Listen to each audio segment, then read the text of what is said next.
All right, so I'm gonna try something a little different today, since I know there's like the job fair and other people have kind of let me know they've had events. Use the dot cam just because this recording has a little bit more of the work that we do. Also for you, if you're kind of going back studying for the exam, you'll kind of have this to reference. So we're gonna primarily focus on, unless people have specific questions on practice exam A, I'll probably pick and choose questions from practice exam B, so there's A in the section before you. That way I'll kind of put both videos up for both classes. You can kind of see me working through some of those problems on A, some of those problems on practice exam B today, okay? Just some logistics about the exam. So I decided I'm just gonna do, it's gonna look really similar to these practice exams. There's 20 multiple choice questions, right? You don't have to show your work. There's no partial credit. This helps and hurts in different ways. There's pros and cons of doing it all short answer versus all multiple choice. I'll kind of point some things out today where I think that if you do have a better understanding of kind of the principles, actually this multiple choice, that probably helps you out a little bit. I'll kind of mention those as we work through some of these problems. I'll bring a formula sheet. So I know I mentioned last class, something that's beneficial is to maybe print this out and write down next to the equations what they represent. You can't use that on the exam. My view is that everyone should be starting out with the same exact information. So everyone should have the exact same formula sheet. Now there's probably an argument to be made if you put the effort in to kind of write those down, just like if you're like a note card in another class. But for me, it's a little bit of like, everyone should be kind of having the exact same information in front of them. So I'll be printing out the formula sheet and giving them to you. But now if you've written down next to them, you've been studying with that, as soon as you get it, start kind of writing down next to the equations that you kind of can't remember all the time. Any logistical questions about the exam before we kind of keep going? Will it be on the computer or on paper? So it's just going to be on paper. So nothing with Excel, right? So the exams, until I get a computer lab for my class, like I'm not going to expect to do anything with Excel in the exams. So it's going to be kind of all by hand.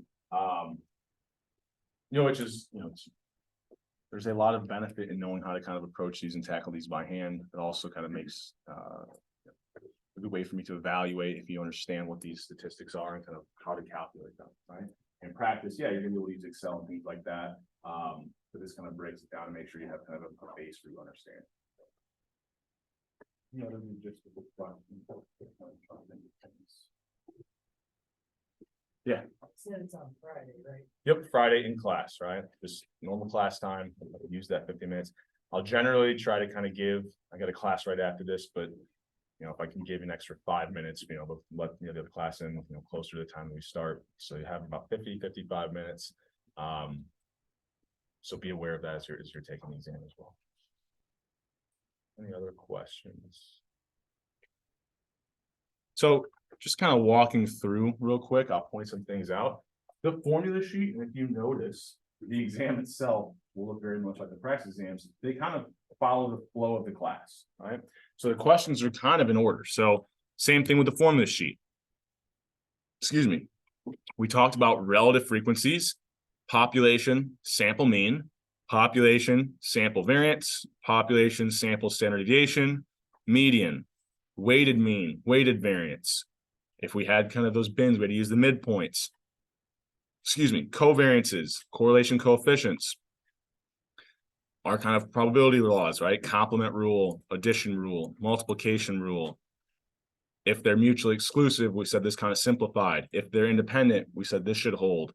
Here's our Bayes equation. Here's our mean and our standard deviation, mean and our variance for a discrete random variable, binomial equations, and then the Poisson, right? So it kind of flows the order of the class and the order in which we cover things. And so that kind of helps make it a little easier. I shouldn't be using this formula on question 1, right? I know I should probably be using this formula towards the end of the exam, okay? And that's not like, everything's not going to be exactly perfectly in order. So it's not, it's not like it's going to be, here's problem 1, here's problem 2, but at least you kind of have the general vicinity. So with that in mind, are there any specific types of problems that people want to see me work through to start out with? Yeah.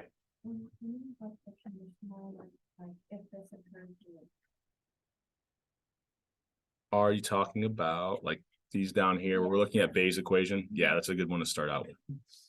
So let me blow this up because I can barely read this. All right, so we go down to practice exam B. We're looking at problem 11. Now I've got a couple different problems here, a couple different questions, all related to the same information. So I'm just gonna write things down so that we could have any information that we would ever need to answer any possible question, right? Now, it may not be that I need to do all this work every single time, depending on what questions are asked, but at least I know like it'll be complete and it also kind of goes over some old principles. So we'll start writing out what we're given. So the very first thing we're told is that the probability a drug test will show positive, given that the athlete uses steroids. So here I'm kind of thinking about my state of nature is that someone's either using steroids or they're not, and then the probability the test either comes back positive for that they are using or negative if they aren't. So I've got given that the athlete is using steroids. So given that they're using, the probability that I think it was that the test, well, here I can just write positive. Let me double check that's what it was, right? Yeah, the probability the test comes back positive is 0.95. Okay, so I know this probability is 0.95. Now, anytime I write down a conditional probability in these types of examples, I should be able to think, okay, I've got two states of nature, someone either is using steroids or not, right? So if I condition on that same state of nature, and I look for the probability of the other outcome of the test, which is that I see that I get a negative result, right, that they're not using. The only two possible outcomes of the test, what should this probability be? Yeah, they should add up to 1, so 0.05. So I've got two probabilities now. If I go back, the next thing I'm told, however, the probability that the drug test shows positive given, right? Anytime we see this given, that's what's on that right-hand side of our line, right? That's what we're told is being true. So given that the athlete is not using, the probability that the test shows positive is 0.01. So now we're told, given that they're not using, the probability the test comes back positive. Now I already forgot what it was. 0.01. Okay. So not a whole lot of false positives here. Right? Now, once again, if I condition on that same state of nature, and I think about the probability of the other outcome of the test, well, those are the only two possible outcomes I could see. These should add up to 1. This should be 0.99. And then I think we need one more thing, which is just the underlying probability of the state of nature. So the last thing we're told is a recent kind of, article online shows that the random player, the probability they use steroids is 0.15. So there, if I selected just one player at random, the probability that they're using is 0.15, which automatically then I know the probability that they're not using, or the other state of nature, these two things should add up to 1. Right? I'm either using or I'm not. So we know this is 0.85. Okay. So it's a lot of work just for this setup, but if we're going to use this for the next 3 problems, this will kind of help to have everything that we could ever need in front of us.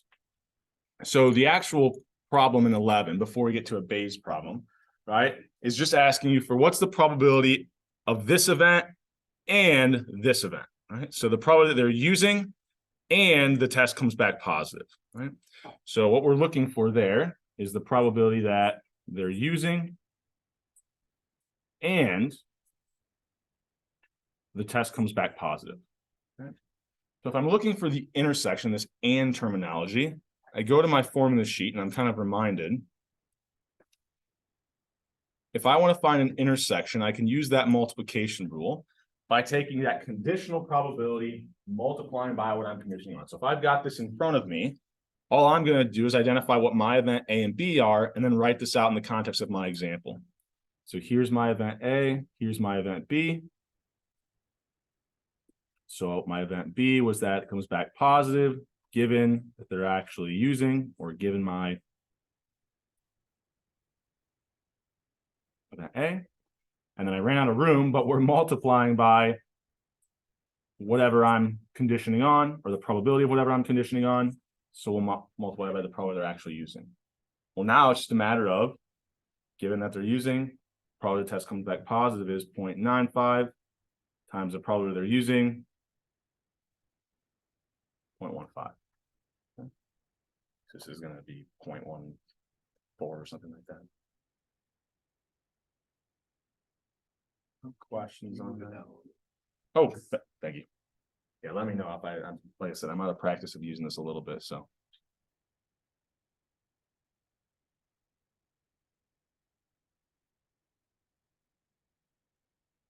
Questions on that? So hopefully those ones aren't as bad when we're looking for just the probability of an intersection.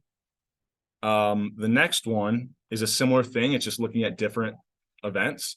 So just for the sake of time to make sure I go through ones I think will be more beneficial today, let's go down to 13, which is I think what you were referencing earlier, which is maybe somewhere where we have to use Bayes' theorem where we have a conditional probability. So what I'm looking for here is, given that the test comes back positive, what's the probability the person is not using steroids, right? So if we write out what we're looking for, it's going to be the following. So given that the test comes back positive, I think this is what it was phrased as, what's the probability that they're not using? Okay. Well, I could try to go to my formula sheet and say, okay, I want a conditional probability. I can rewrite this as an intersection divided by what I'm finishing on. The problem is my event B that I had would have been that the test comes back positive. I don't just have the underlying probability that the test comes back positive. Now, that's going to be an indicator that, okay, I can't use that multiplication rule. I'm actually going to have to use Bayes' theorem to find this conditional probability. Now, a non-technical way of remembering this is, if you look at the flow of the two practice exams, generally, up here, when you have contingency table problems, is usually when if I ask you to find a conditional probability right here, you can use that multiplication rule, all right? So the questions where you're looking for a conditional probability and you have a contingency table, you can probably just use that multiplication rule. Once you get down to further problems where I'm giving you a bunch of conditional probabilities and then you're asked for another conditional probability, that's going to be those scenarios where you need to use that Bayes equation. Okay? That's not the most technical way of if no one wanted to use it. You can write out that multiplication rule and very quickly see, I don't have the probability of B, right? I don't have the underlying probability that the test comes back positive. That was not one of the things. I have some conditional probabilities of the test coming back positive. So what I'm going to do is just write this out in the context of my example. So here's my S, here's my E, all right? I'm going to have that formula sheet up in front of me. I'm just going to write out this out in the context of my example. So the first thing is the probability of E given S multiplied by the probability of S. And then I'm going to divide that by, now if I look at that first part of Bayes' equation, it's the first part of the denominator is the exact same as the numerator. Now, if I don't remember that, even when I plug things in, I'll still end up having that exact same thing. So I'm going to try to save some room here. So if you can't read anything I'm writing, make sure you ask. I'm going to try to save myself some room here. Okay. Now that second part of that equation had the probability of E. So the probability the test comes back positive given S complement. Well, if our event S was that they're not using, S complement would be that they actually are using. And then I still ran out of room here, but right, then that multiplied by whatever S complement is. So that's the probability that the person is actually using. So really all Bayes' equation does is it finds everybody. It says, okay, look, I saw a positive test result, right? Well, there's two types of people who get a positive test result. People who are using and the test correctly identifies them, but also people who are not using who got a false positive. So this denominator represents everybody who got a positive test result. The numerator represents everyone who got a positive test result but wasn't using. So, you know, that's what that kind of represents. But at this point, it's a matter of plugging in our probabilities. So we kind of come down here. What's the probability? Let me see. I'm going to fold this over. All right, there we go. So we've got what's the probability that given they're not using the test comes back positive. We have that up here is 0.01. So 0.01 times the probability they're not using. Well, that was just 0.85. Same thing in the denominator, 0.01 times 0.85. Given that they're using, what's the probability the test comes back positive? So given that they're using the probability the test comes back positive is 0.95. So 0.95. And then what's the probability that they are using? Well, we had that earlier was 0.15. Okay. Now it's just a matter of getting that entered into our calculator. If you can see it, there we go. Any questions over any part of that process or any of the steps? So in this specific, yeah. So for that equation, will E always be given? So I guess. Yes. Yeah. So it's, you could write this as A and B if you really wanted to. Just kind of use different notation to separate it from that multiplication rule when you're looking for conditional probability. But yeah, if you write out what you're looking for, that given, whatever you're given to the right-hand side of that line, that would be it. That's the outcome of the test you're interested in. Now, I did all that work ahead of time.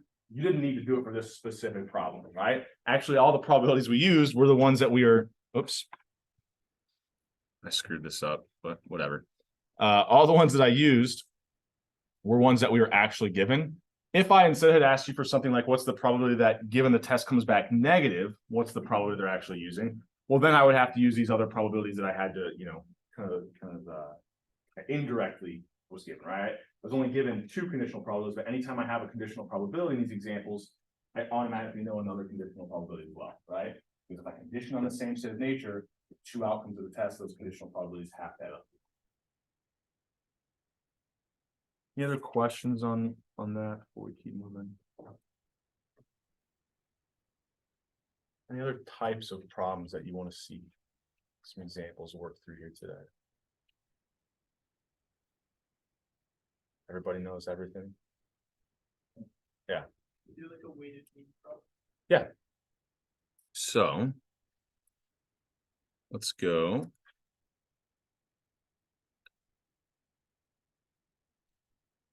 Up here. Right? So this one looks a little bit different than what we kind of examples we worked through in class. But I think it's actually a good example of work through. So I've got kind of these different mutual funds, the amount I invest in each fund and kind of the returns. Right. So, you know, I don't want to simply, if I'm looking for the mean here, add up 4 returns, divide by 4, because this return was for a lot more of my money than the negative return. You know, it was only for $100,000. So I want to know kind of my weighted return, right? Accounting for the fact that I invested a different amount in each one of these mutual funds. I'm still interested in the mean return. That's my X variable, but I have to use these weights or the amount that I invested, right? So if we look at our formula sheet, kind of come down here, here's kind of that weighted mean equation. So I go through every observation. I multiply the weight by whatever the X value is, I then add them all up and then divide by the sum of my weights, right? So if I'm looking here, oh, that's not the right one. If I'm looking here, I go through every single line, I multiply the amount invested by the return, add them all up, and then divide by the total amount I invested. Now, these numbers are pretty easy. So if I'm just looking here as like before I transition over, I could add this up in my head, right? So this is what? 800 or 850,000. Right? So I just write that number down and have to worry about it. But if I just take a step back, I can, this is where you can increase the chances that you get problems correct, even if you don't really know what to do. So if we take a step back and okay, we're looking for a weighted mean. So the weighted mean is still going to be the central tendency, right? The central point of the data, right? And so if I'm trying to find the mean return, what 2 values do I know my mean has to be in between?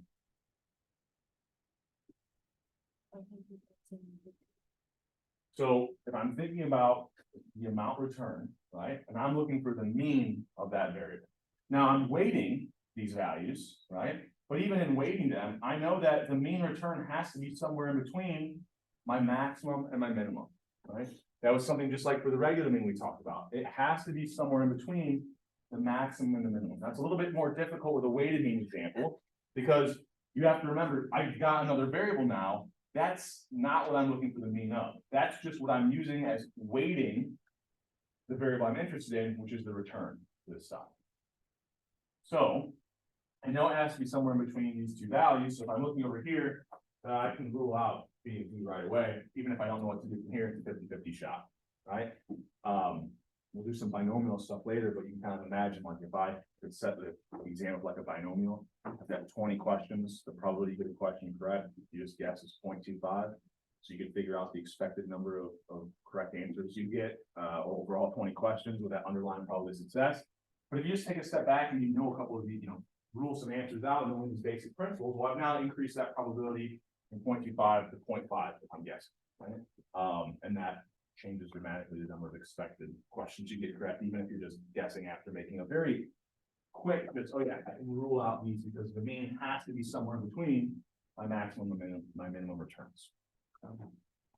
Now from there, it's just a matter of, we're gonna have to write this out. So see if I can, I'm not gonna be able to do this from memory. So I'll switch over and make this bigger. Having like flashbacks to COVID days. So let's say I go here, I'm like, all right, take that first return, multiply it by its weight, add to that. The second return multiplied by its weight. What, this is the negative one. 5.9, multiply that by its weight. And then the very last return multiplied by its weight, right? So I'll add these all up. That'll be my numerator. Right? I don't know what this is off the top of my head. If anybody is kind of working along and wants to let me know, by all means, go for it. But then I would also have to remember divide by the sum of my weights, which we said, I think earlier,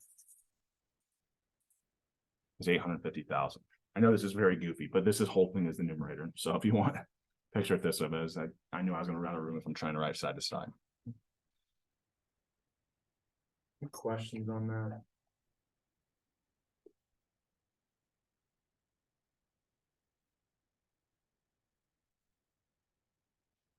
No? All right. So if I'm looking back here,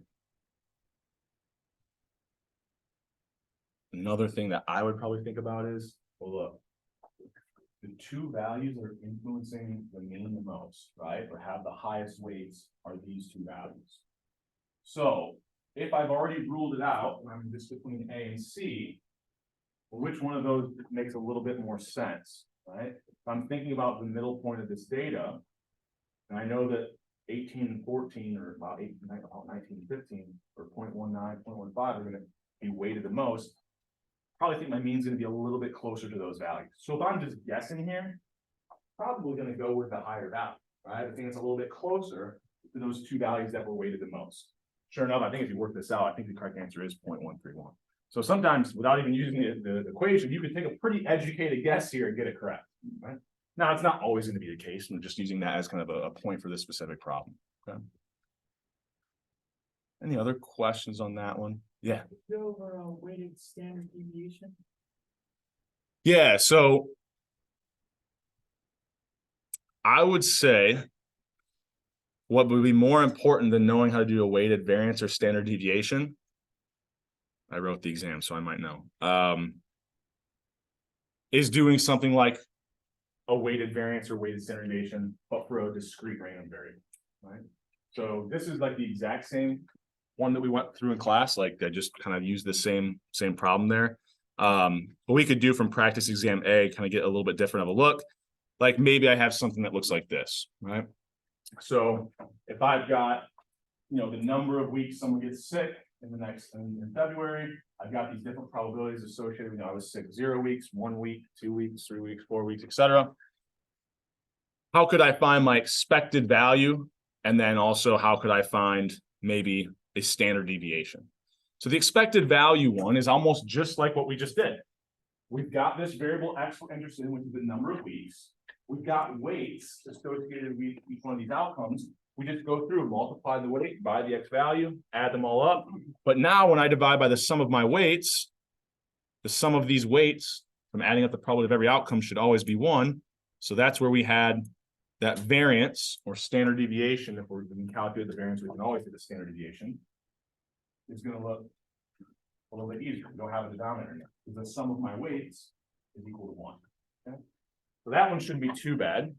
Now let's assume, since I'm not gonna do this example since it's very similar to what we just worked through and for the sake of time. But let's say we found that mean. Well, the problem is if I then ask you for the standard deviation of the variance, you got the mean wrong, you're all, you're destined to fail when you find the variance, right? Because you need the mean to calculate the variance.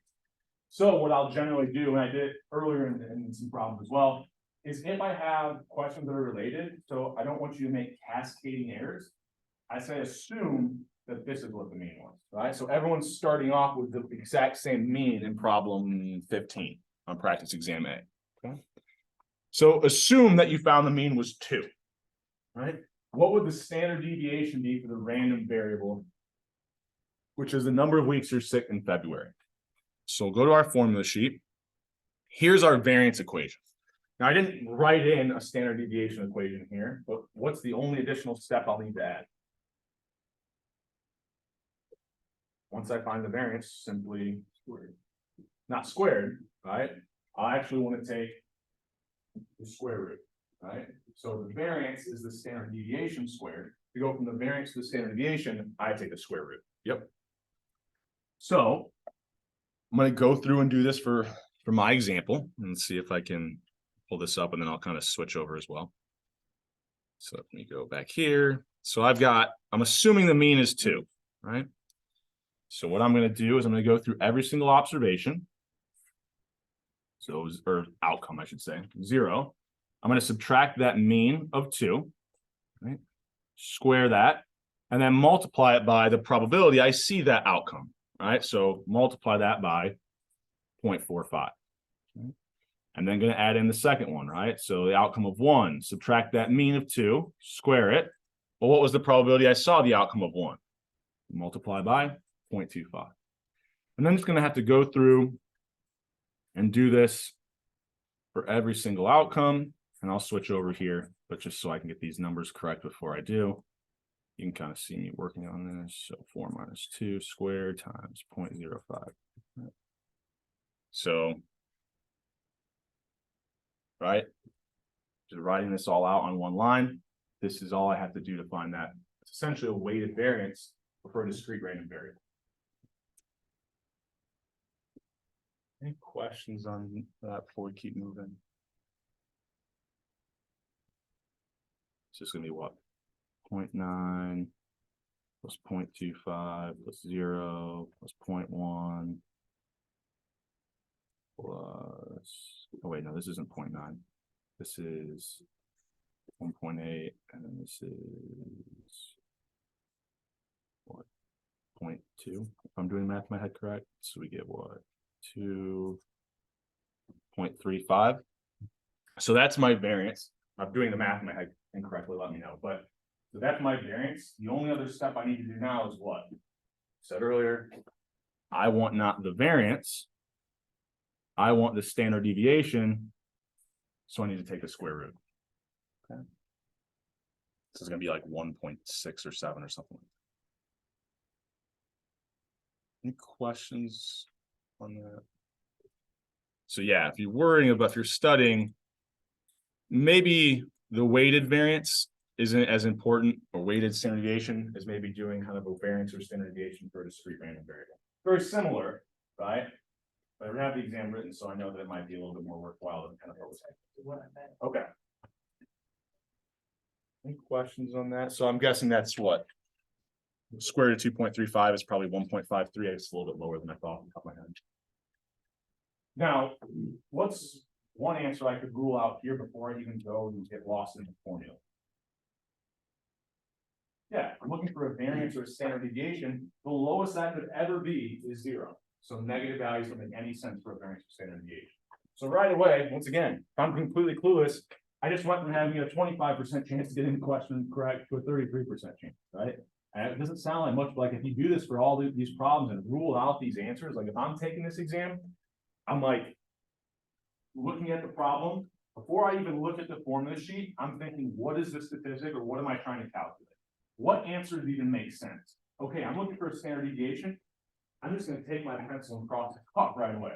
So even if I make a mistake in my calculator, I know that, oh, I must have done something wrong, because I know that can't be negative, right?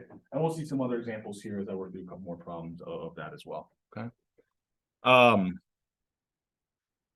Any other questions before we keep moving here? Specific problems that you'd want to see worked through? Otherwise, I'm probably going to pick and choose here. Binomial stuff sound like maybe something that's good to go back through. I think that's something good to look at. So let's say we have this example where 40% of credit card customers carry balances from month to month. Suppose we interview 10 credit card customers, right? So we've got what? The total number, we have a success or a failure. They either carry a balance or they don't. And then we've got a total number of trials, right? Because the most I could ever see is 10 out of 10, right?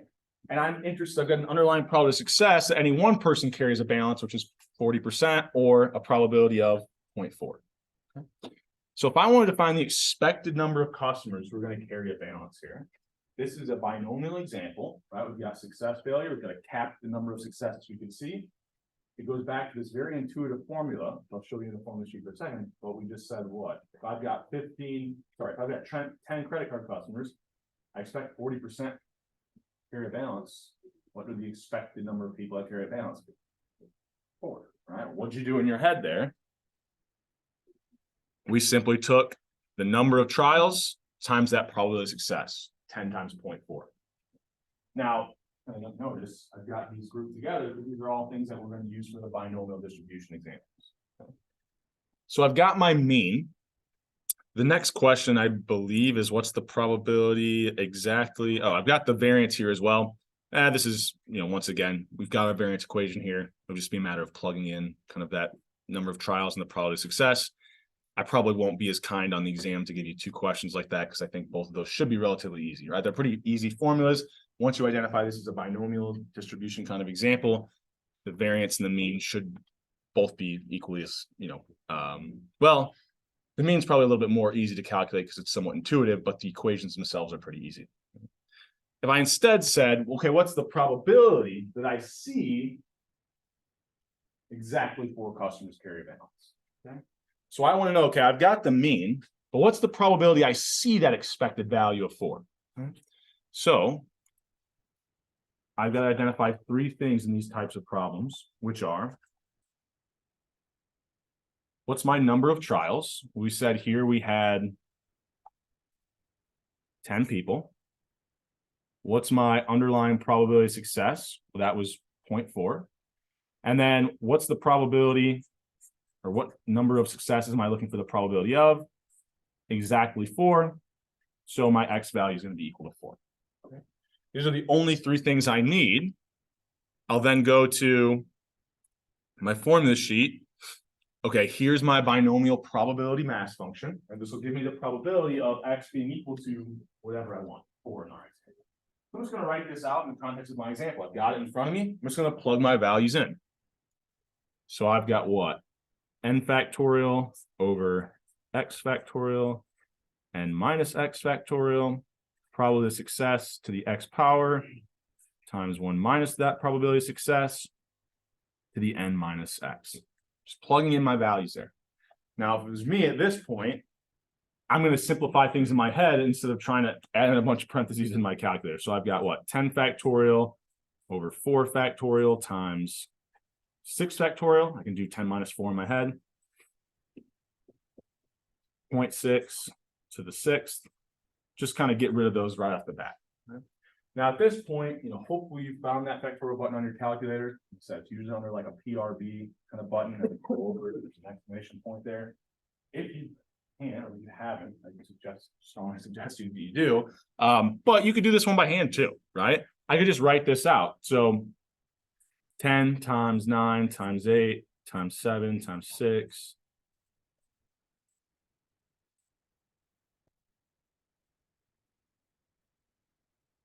Remember, the factorial is just start with that number and multiply down.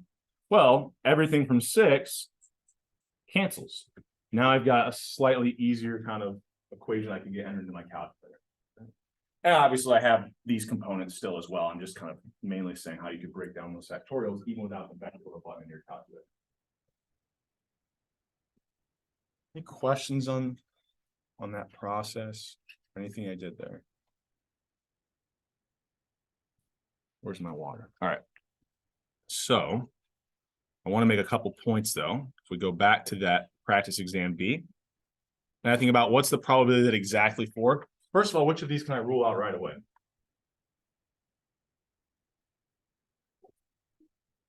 Got 1.2. I'm looking for a probability. It has to be somewhere between 0 and 1. That very basic principle just increase your chances of guessing on this one correct, right? So if I then think about, okay, I found the mean was 4. That was my, I know that that's like the expected number of people who are going to carry balance. That should be the most likely outcome or have the highest probability.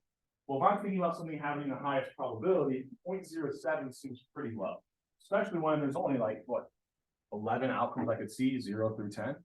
0.77 even seems a little high. I mean, you know, that would make probably seeing 3 or 5 customers have to be relatively small compared to that, but that probably doesn't make a lot of sense. And now theoretically, I guess, depending on what your probability was, it's harder to kind of envision that, but at least you can rule out C. And if I'm guessing, I'm probably just going to go with B. I know it's going to be one of the most likely outcomes, but it's high to have it, probably as high at 0.77. Probably seems like it's a little bit too high, right? Because that would mean then the probability of 3 and 5, the outcomes on either side are going to be a little bit lower. But I mean, there's only 0.23 remaining, you know, to give all these other outcomes. So if I'm guessing, I'm probably going with B. But you can actually use the equation, especially if I give you 2 answers that make a little more sense. Like maybe it was 0.25 and 0.27. Okay. Any questions on that? All right. So I've got another one. Might be a little bit trickier. So what's the probability that we see at least one customer carry a balance? Right.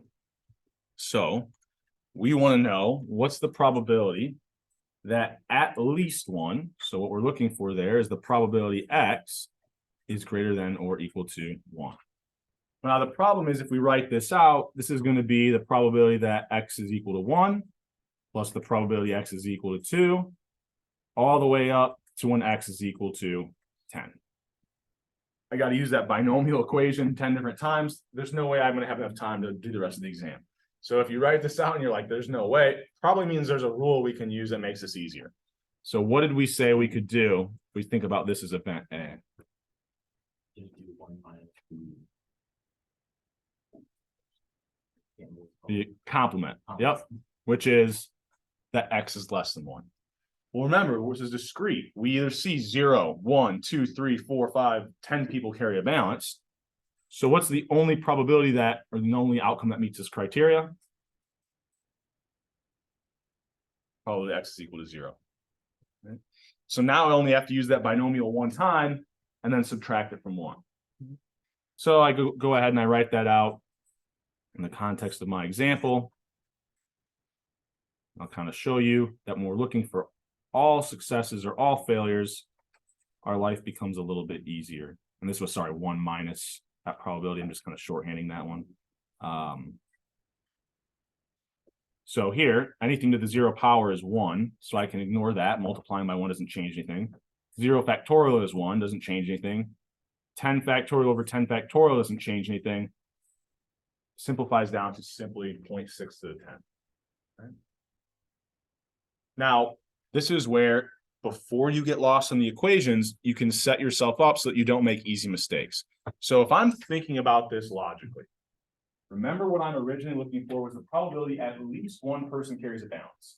So 1 people could, 2, 3, 4, all the way up to 10. That only leaves out one possible outcome. It also includes my most likely outcome, the probability of 4. It then includes the next most likely, the probability of 3 and 5. It includes the next most likely, 2 and 6, the next most likely, 1 and 7. It includes includes almost all of the most likely outcomes, and it only excludes one of the outcomes. So this probability should be relatively high or low. High, right? I'm only leaving out one outcome, and it's an outcome that's pretty far from the mean, right? I'm leaving out 0, and that's pretty far from 4, right? So I'm looking at this, A and C are the only ones I'm gonna make sure I answer. I'm gonna cross the other 2 off right away. Now, what probably ends up being the case, I think this is right, is I find it's about 0.01 when I find what I just wrote down there, where it's, you know, the binomial using x is equal to 0. Okay, I got it, 0.01, that's the answer. Well, no, don't forget, like if you had crossed those out earlier, those really small ones, you'd be like, wait, 0.01 can't be the answer, what am I forgetting? Go back, look at what you had written down. Oh yeah, I found this, but I still had to subtract it from 1, right? Giving me 0.99 instead. So like I said, crossing answers out kind of prevent you from making some of these easy mistakes. The answer I'm putting in that multiple choice. Sometimes there's ones that are there, even though they're wrong, like it'll be something that a lot of people maybe calculate if they forget kind of a step. So make sure you're kind of crossing off right away what you know it can't be, and that can kind of help prevent from just forgetting a very simple thing like subtracting it from 1. Any questions over anything like that before we keep moving?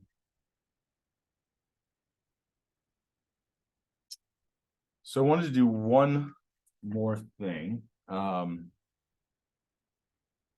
there's an example on practice exam A where I have the Poisson down here. So that's not, I don't have any Poisson questions on practice exam B.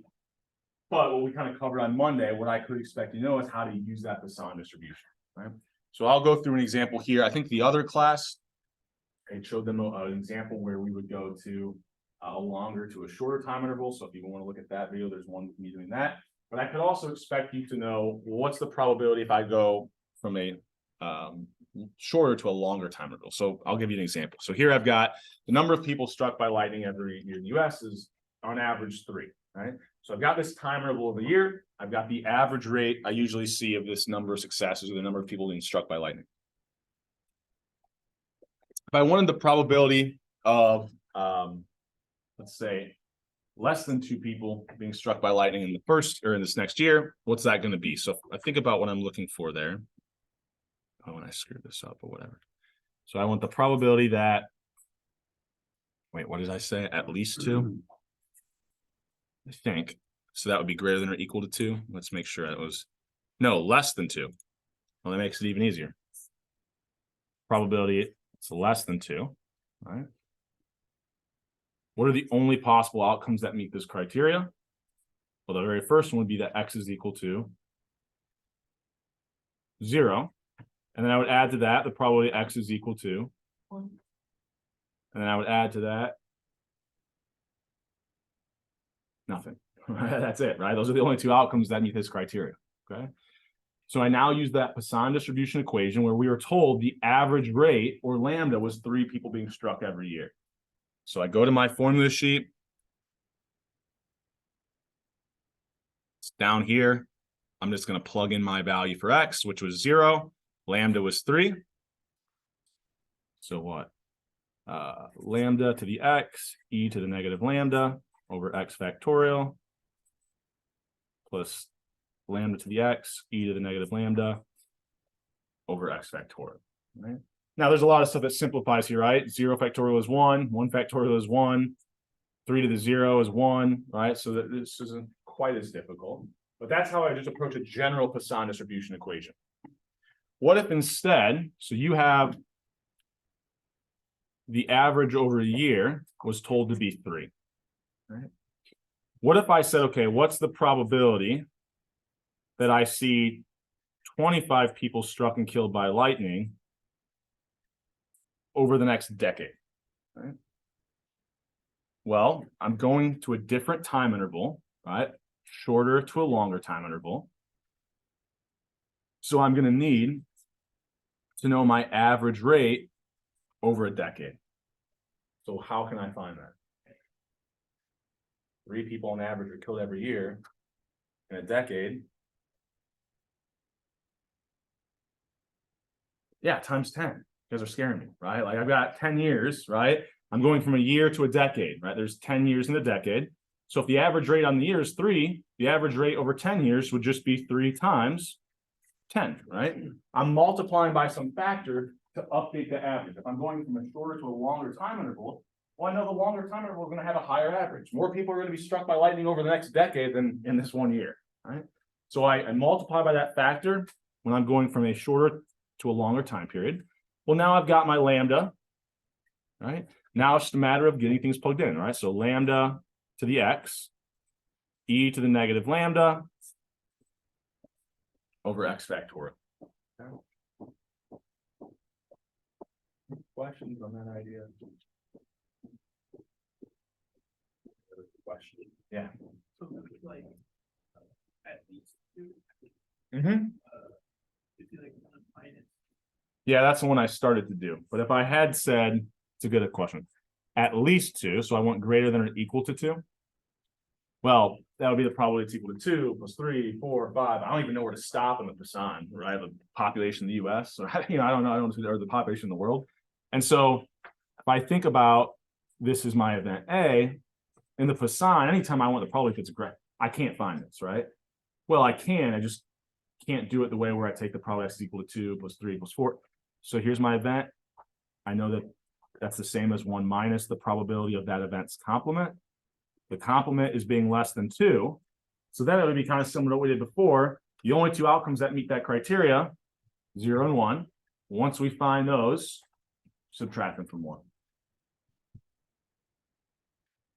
Any other questions on that before I keep going here? So point out a couple more things. Instead of working through kind of running out of time, I'll just want to point a couple things out. So one, I try to be very specific. Here I kind of bold and underline sample. I'll tell you the one that the exam I've written when I'm asking for things like a sample standard deviation, I put it in the problem and I bold the word. So you know that is this population or sample data, right? When it comes to those questions where you have to do something different. I try to, anytime like I ask you here for the standard deviation, I'll give you an assumed true value so that you don't have cascading errors, right? Other than that, is there anything else I wanted to kind of mention over here? Yeah, I would say kind of studying these practice exams with the addition of kind of some of the stuff we talked about today. So the additional kind of Poisson example I could expect you to know. But these, other than that, these are really representative of what the exams will look like. So if you're feeling pretty confident with these, should do pretty well in the in-class exam on Friday. Okay. So before everybody gets up and gets out of here, I want to get people recorded for being here today. I'm not taking it for credit since I know there's a job fair and things like that, but I am interested in, and hopefully that is still open. It looked like it closed on me. Yeah, it closed on me, so sorry. Oh, maybe it is still open, but I don't see it down here.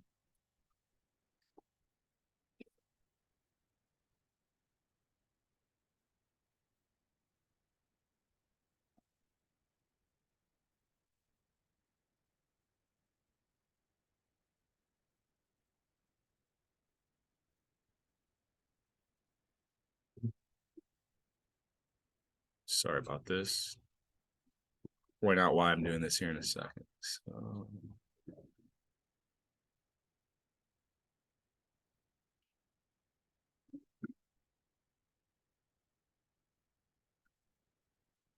try one more time, otherwise I guess I'll just have to do the other section. All right, well, I guess I'll have to worry about the other section. So I just wanted to get it recorded so I can see for the future will be correlations between showing up to review section and exam scores. I get to review all this new section 1 data for both of us since I can get this working out. I'll be in my office 2 to 4 today, 2 to 4 tomorrow. If that doesn't work for you, send me an email. We can try to find another time to meet. Other than that, I'll see you guys on Friday. Okay.